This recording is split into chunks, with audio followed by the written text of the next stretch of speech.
I think a lot of people will say the same answer, but it was just before that. I remember buying, or for a birthday present where we were living when we first moved out of our house.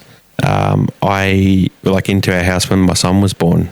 I had been given a Weber, gas Weber, like for my birthday, from my parents, and I was making my own pork dry rub, like a dry rub, back then, because no one else was like bringing them in or making them or anything like that.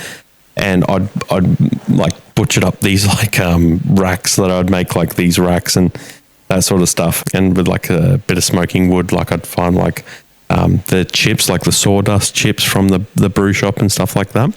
And I'd wet them. I have no idea, right, like what I was doing.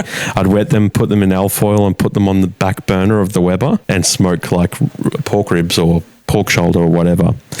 And I was like, oh, I'm really into I like the idea of smoking food. I think I could have been even like seeing like the guys on like MasterChef or like that very first season where they're like smoking not meat, but they're like smoking fish, like cold smoking it with the guns and stuff. So I was like, oh, I think I'd really get into like wanting to see what that tasted like. And then Barbecue Pit Masters was a show that came about, would have been late 2000s.